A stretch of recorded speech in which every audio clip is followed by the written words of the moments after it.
Merci de votre fidélité à Équateur Service Télévision. Madame, Messieurs, bienvenue dans ce journal. À la une, vendre la boisson alcoolisée dans l'enceinte du campus de l'ENES est désormais prohibée. Mais cette interdiction de la Direction générale des bourses et œuvres universitaires fait débat entre étudiants et tenanciers de ces commerces. Ces derniers dénoncent un acharnement sur leurs activités. Le constat est de Vivas Mamouana et Ulricha Adubi. Le campus de l'école normale supérieure est aussi connu par ses débris de boissons qui étaient devenus les lieux de détente des étudiants. Mais aujourd'hui, il ne reste plus que des chaises vides, comme ici. L'interdiction de vente de la bière a frappé et certains étudiants s'en réjouissent. Cela, c'est une bonne chose. C'est pour la sécurité certainement des étudiants aussi, pour éviter un peu plus de désordre dans le milieu studentin. Je vois des jeunes même qui viennent à l'école, au lieu de faire les cours, ils sont en train de boire, de prendre de la boisson, jusqu'à même à la fin des cours. Ils viennent pour faire cours.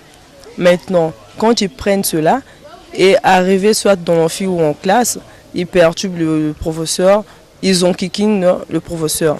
Cela arrive jusqu'à même à se bagarrer en classe. Dans le règlement intérieur de l'université Mariangouabi pourtant, il n'existe aucune disposition qui réglemente les petits commerces dans les établissements. Cependant, l'interdiction est tombée comme par hasard et les tenanciers victimes comme cet étudiant se trouvent les mains coupées. Après cette interdiction, notre activité tourne très au ralenti, est en train de tourner très au ralenti parce que nous sommes des étudiants, nous avons des ambitions. Nous avons des projets d'études à finaliser. Alors aujourd'hui, si on nous coupe les bras, qui en prendra les responsabilités?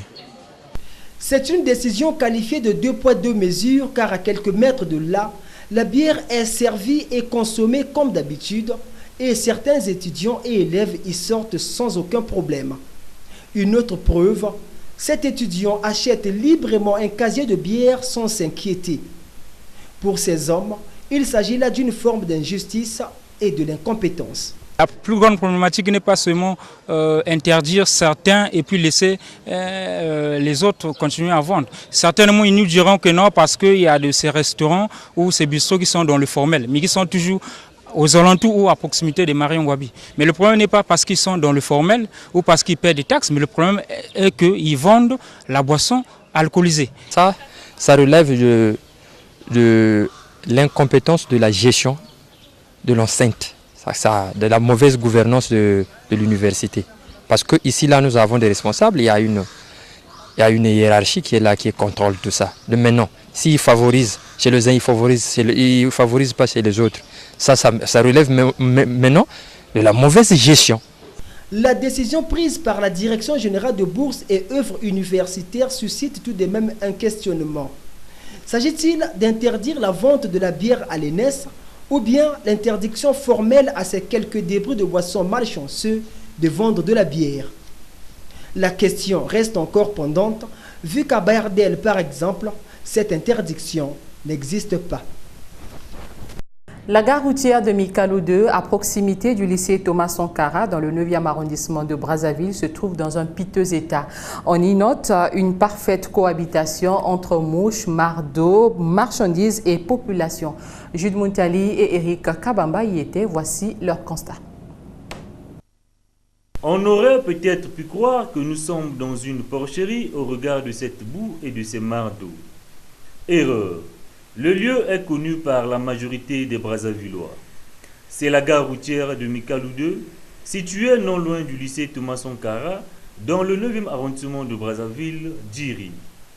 Ici, le mariage entre vendeurs, marchandises, mares d'eau, boue et consommateurs est bien scellé. C'est une gare qui porte beaucoup de sous, mais sauf que c'est une gare qui est aussi très sale. Nous sommes ici au lycée, vraiment, regarde les conditions que nous sommes en train de vendre. Je ne comprends pas. Vous-même regardez le marché comme ça, c'est trop sale. Il y a l'odeur ici, en plus ici on prend les malades, c'est pas bon. Regardez les conditions, il y a la boue partout, les femmes n'arrivent pas à vendre, mais entre-temps, toutefois, la mairie passe pour ramasser les billets, l'argent, à toutefois. Mais quel est le plan de la mairie? Ces vendeurs demandent aux autorités municipales de venir à leur rescousse. Vous constatez qu'il y a tellement, quand ça pleut, et il y a des mares d'eau passer par là, il n'y a pas tellement une bonne organisation. Et pourtant, quand vous constatez vous-même, il y a tellement beaucoup d'usagers, des vendeurs, des vendeuses qui vendent, mais l'État devrait quand même mettre en pratique l'amélioration de la gare. C'est venu maintenant les bagarres avec le jeu de la mairie et les balayages. Il faut arranger nous le marché vraiment sont sales. Vraiment, je veux que la mairie puisse arranger vraiment leurs conditions. Bon, la mairie, il faut bien travailler ici pour mettre le goudron, même le gravet, même les sacs, il faut mettre ici pour l'eau. C'est pas bon. La députée de la première circonscription électorale de Djiri, Antoinette Tchelengambia Oulou, s'indigne du fait qu'il y a assez de tables non occupées dans le marché. Je demande à ces femmes-là d'aller vendre sur les tables. Parce que ce qu'elles font là, ce n'est pas bon, ce n'est pas l'hygiène. Par rapport à ce qu'elles font, parce que nous achetons la saleté, dans la boue, ce n'est pas bon. Du côté du comité de cette gare routière, personne n'a voulu se prêter à notre micro. Faisons un tour à Lifula, dans le district d'Igné, où 182 cartons de vivres frais impropres à la consommation ont été incinérés ce mardi. La mauvaise conservation serait à l'origine de l'avarie de ces produits, selon les agents de la direction de la répression des fraudes commerciales qui ont procédé à cette incinération. Plus de détails avec Chumela Bongo, Manuela Ngoma et César Bobé. Il s'agit de 96 cartons de fouet de dinde, 52 cartons de queue de porc, 11 cartons de queue de bœuf, 13 cartons de mousseka et autres produits qui ont été brûlés ce mardi par la brigade de la répression des fraudes commerciales.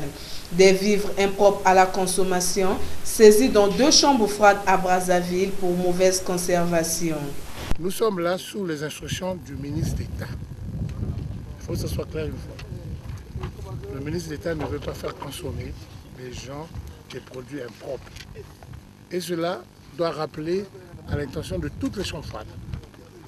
Ça pourra être pour la énième fois, quand je dis comme ça en X, même plus qu'au carré, que nous allons faire ce travail. Nous n'allons pas nous fatiguer puisque nous sommes là. Nous sommes les commis de l'État.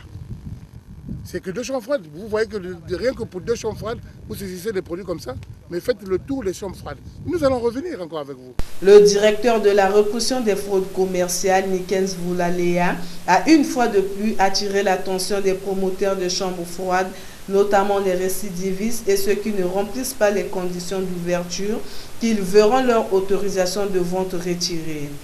Il y a des chambres froides qui sont devenus des maîtres à la vente de ces produits-là.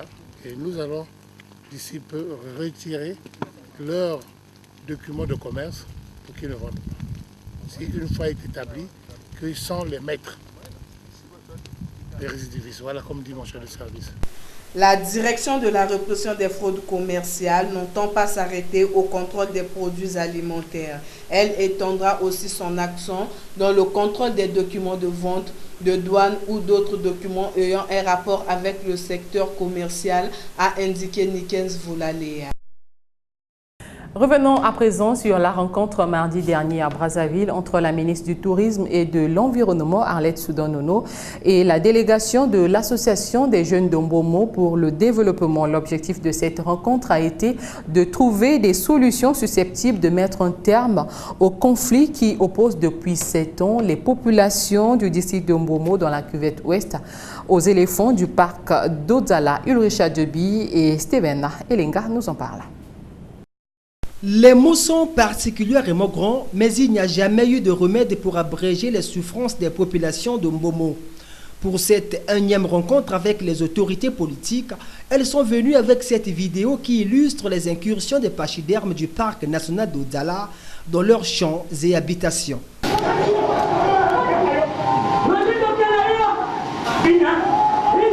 Les images suscitent émoi et désolation. Abandonnées à leur propre sort, les populations de Momo se disent victimes de la conservation qui les oblige à sauvegarder la faune sauvage sans aucune contrepartie. Est-ce que c'est notre tort d'accepter de conserver? Aujourd'hui, l'APN prend l'argent des communautés. C'est l'argent alloué aux communautés. Il faut que cette affaire soit également réglée. Aujourd'hui, pas moins de 3 millions de personnes affectées et plus de 1338 champs sont saccagés par ces pachydermes. L'élu de la circonscription unique de Mbomo sollicite comme toujours l'oreille du gouvernement, tout en l'appelant cette fois-ci à mettre la lumière sur la gestion du chiffre d'affaires de l'écotourisme. Je rappelle, Madame la ministre, qu'il y a à peu près 1 an et demi, une délégation conduite par le sous-préfet du district de Mbomo, comprenant les représentants des différents villages qui subissent les effets de dévastation des plantations, a rencontré ici même à Brazzaville le gouvernement de la République. Des engagements ont été pris. Et si 1 an et demi après, les mêmes populations envoient une autre délégation, c'est parce que rien n'a été fait. Le conflit homme-éléphant est devenu récurrent ces dernières années, l'a rappelé Arlette Soudan-Nono.